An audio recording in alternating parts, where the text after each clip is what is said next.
Something beautiful is on its way to you. This is the experience of a lifetime, my dear friend. You want to give yourself this at all costs to your ego, your pride, and your fears. Love, it's everywhere. It's beautiful. It lives within. It doesn't need to be created. It is already there for you. We've hiked down 3 canyons, and here we are. Let's shoot it, baby. I feel the funky chicken, the funky Messiah. Yes! Search for yourself on your own. Go within yourself. Find it within your breath, within your very spirit. Mrs. Nixon is done. Now I want to do a little magic trick. A spiritual path brings us to a place in our life where we discover the diamond and we learn how to pull it out of the mud. It's all very interesting.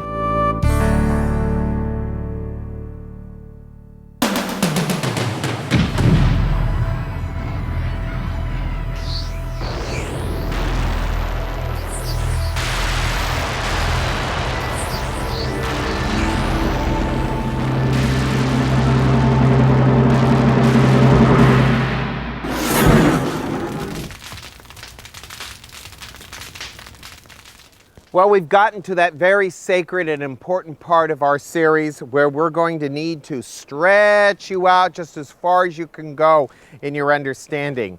It is the need to be a rebel in this practice, because a spiritual path really is about rebelling. Rebelling against what? Rebelling against the culture, the society, even the values of your family and your friends.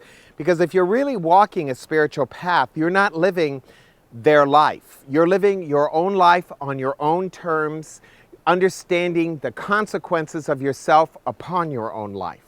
That's not the way we live. Generally, the way we live is in opposition to our family in the sense of trying to do better than they are. While doing that, we are becoming more like them than we would ever care to imagine, because we are living in violence. Jesus was very outspoken about this. He said, your greatest enemy are those of your own household. How about that? That kind of destroys the Mother Day, Father Day thing, doesn't it? Just down the toilet. You won't hear ministers talk like that with you because they know what makes money and they have an agreement with you. I'll say the things you want to hear that make you feel comfortable, so you'll send me some moolah so I can keep doing whatever it is I'm doing. Jesus cuts this right to the quick and says, your greatest enemy are those of your own household. What does he mean? The things that you've learned, the values that you've come to, the competitiveness, the need for approval, the way you, maybe think of yourself as being happy or unhappy. The way you love is all geared around what your family taught you as values. Now, if you're standing up in front of the TV right now going, how dare you question my family? How dare you question my mother and father? You're not fit for the path.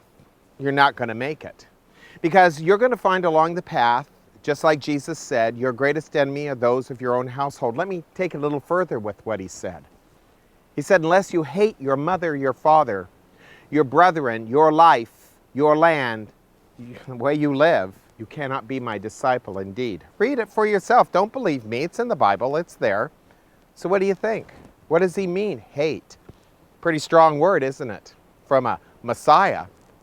The word hate in Aramaic means to put away, means to let go of. In other words, what he is saying to us is, let go of the value system of your family. Come and walk the path. What path? The path of the heart.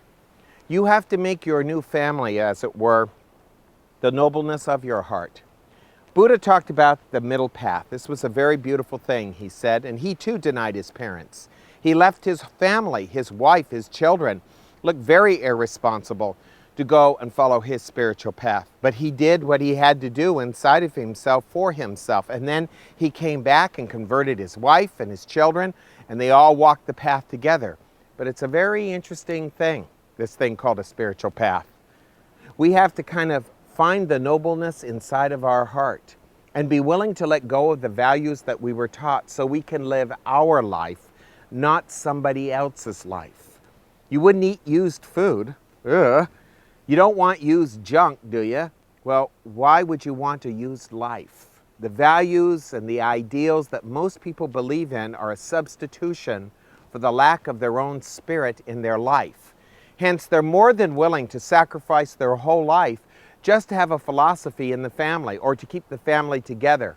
Let me tell you something. The value of a human life is not contained in the things we own and have, in keeping family tradition, but in being willing enough on the inside to find a love that is beyond the family's love, that is based on the premise of your behavior, your attitudes, your successes, your failures, and all the things that make parents proud or ashamed of you. That's what Jesus is saying, to put away those values, to follow your heart at all costs to what anybody thinks of you. It takes real courage. That's going through the fires. That's personal transformation. To no longer be owned by other people, but to find a way inside of yourself to live your life on the terms that make sense to you, and even to make your own mistakes the way you need to, so you might grow inside your spirit.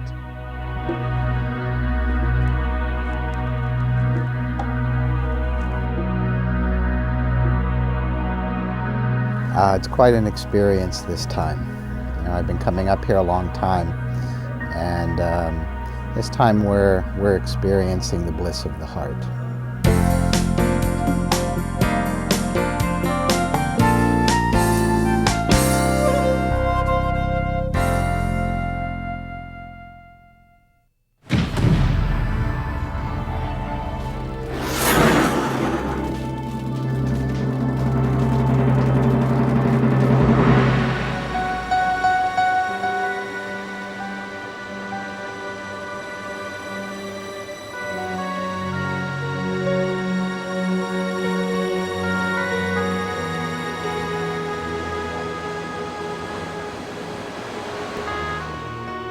Family ties are really difficult. They're very difficult to maneuver through. And the love that your family has set out for you as far as love is concerned and what they deem as love has nothing to do with love. It has to do with loyalty and affection. How well you did as a person in your life made your parents so proud of you. It had nothing to do with loving you. If you had done some things that made them proud of you, like made $1 million, they'd be thrilled with you. If you went to jail and spent most of your life there, they'd be sad with you. I don't think they'd be so proud of you. It's all very interesting. It's all about love. But you will never know the love of your heart, your soul, and your spiritual being as long as you as an individual feel more loyal to the love of your family than the love of your heart. Many years ago, I spent a long time in India, about 4 years. And when I would come back from India each time, my family and friends would all be very concerned about me, saying I had changed. I was a little distant from them, a little removed. I loved them. In fact, I loved them more than I ever loved them before. The problem was I saw the entanglement of their affection and their desires trying to entangle me in their life that way. And as I started to question that inside myself and begin to find that love really is unconditional, there is only one love, unconditional. And that means that I had to love them just as they were. They didn't have to understand me. They didn't have to appreciate me. They didn't even have to care about me. I simply understood the love that they called affection. Well, it made me a little removed from them. And it made me a little strange all my life. A lot of people said, well, he doesn't love anyone. Maybe he just loves himself. I've heard that too. I love everyone. But I love you like I love me. I can only love you the way I love me. What reward have you if you only love them that love you, as Jesus said? I have realized over the years and through my practice that love is very big. You've got to give people longitude, latitude, room to grow and to change. Your family doesn't give you a lot of that. Jesus was right when he was saying, your greatest enemy are those of your own household. The things that you will most suffer from in your life will not be from God. They'll be from your family. Your family who tells you who you are and defines you. A spiritual practice brings you in to this now moment through love. It is about meditation. It is about being, as Jesus said, born again of the Spirit, of the water, of the fire inside of you. Born again simply means that you have a new love for your life, a new way of living your life. It isn't based on the value systems and the motives of your family and your friends. Now, your heart is that value system. That's why Jesus was so hard to deal with when he was talking with his family, when his mother and his brother and his sisters were there and he was teaching in a small room. And one of his disciples came in and said, "Hey, your mother and brother are out there waiting for you." They expected Jesus to get up and go out and greet them, but he didn't. He pointed to the people sitting around them and he said, "Who is my mother? Who is my brethren? But those who seek to do the will of my Father." Whoa! Rude! Very rude. What if you did that to your parents? They'd say you're in a cult, that they're taking you away from your family. It is your family that is your greatest problem. If you really want to do this work, you're going to have to love your family, find that middle path of living with them but not from them, of caring about them but not living the love they expect you to be. That's going to take real courage. If you were born in a certain religion and that religion said you went to church and did certain values and traditions and now you don't do that anymore because you're working upon yourself spiritually, your family's going to think they've lost you. Well, they think they've lost you, they think they've lost you. There's nothing you can do about it. According to my family, I've been lost for many years. But the truth of the matter is, I've never been happier with my life. It isn't that I've done it my way. Hardly. I've done it an interesting way for me. I've forsaken some things my family said were very important for me to keep. I've let go of things that my mother and father wish I hadn't. I valued things that other people saw very little value in. But I'll tell you this, I found some things that were very meaningful to me.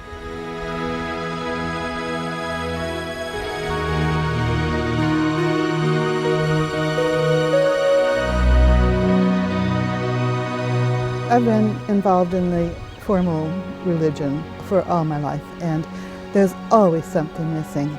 Except when I started to listen to Greg and what he teaches us, because he doesn't deal in answers. He has just enabled me to find out things about the whole meaning of life and what we're about here.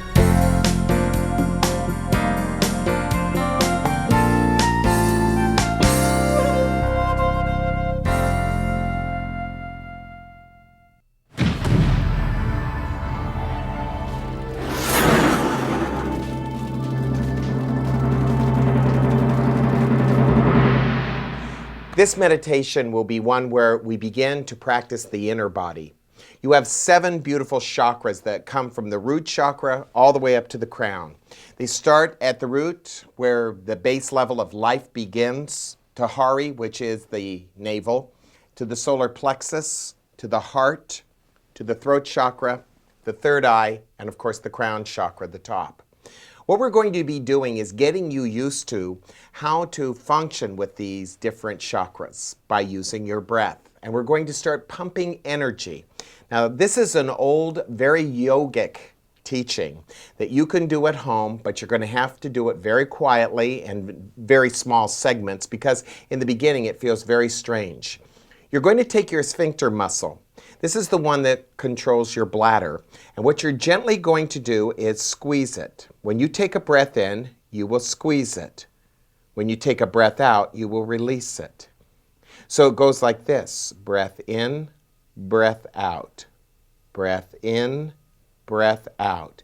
You're slowly going to squeeze the sphincter muscle as you breathe in, and as you release it, you're letting your breath out. Focusing your energy on your root chakra. Right at the bottom of your, well, where your genitals are, right at the bottom of the back of your spine, you will start to bring up this energy by just squeezing it back and forth very gently.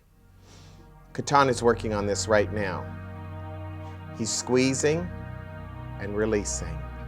Actually learning to pump the energy from the root chakra up. This is the first genuine experience most people have of their inner energy beyond, well, what we use when we get excited, when we're in adrenaline mode.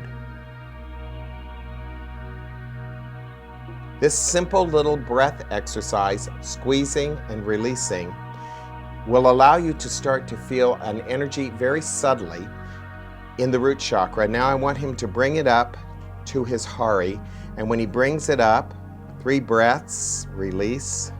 I want him to hold. So squeeze 3 times. 1, 2, 3, hold, release. Now squeeze your sphincter 3 times. 1, 2, 3, hold, release. Again, hold, 2, 3, hold, release. What he's doing by doing this is he's building energy from the root to his navel, his Hari. This energy right there is basically used for survival for most of us. But what he's going to be using it for is, so to speak, like building a rocket energy. He's going to be building his thrust. And this is very helpful in meditation when your mind is confused, when you're muddled about an idea, when you've had a day where your mind is driving you nuts. He simply goes in, squeezes his sphincter 3 times, and holds. He's priming the inner pump, the inner well. Again. And hold, release. You can do this at home with us. Take your sphincter, squeeze it once, twice, 3 times, hold, and release. Again, once, twice, 3 times, hold. Keep your energy, release. This is the first time you've ever had this kind of energy, and after you're done doing it, you're going to feel a sense of, well, detachment from your own thoughts. Not clinging on to thoughts like you used to. You'll look at them kind of like clouds going across the sky. You'll see them float by, but you won't really care too much about them because your energy has changed and your focus has changed. This can be a very valuable tool to you, and it is the beginning of learning how to build a sense of consciousness, of inner body. Practice this. Do it 5 minutes in the morning, maybe 5 minutes mid-morning, maybe 5 minutes in the afternoon, and 5 minutes in the evening before you go to sleep at night. Just priming the well on the inside. You'll start to feel a new energy in you. Most of us live by the energy of nervous adrenaline. This will give you the energy of a compassion, a kind of a sense of release. Play with it and practice it. Make it always very playful. We're going to take a break right now. We'll be right back. Don't go away.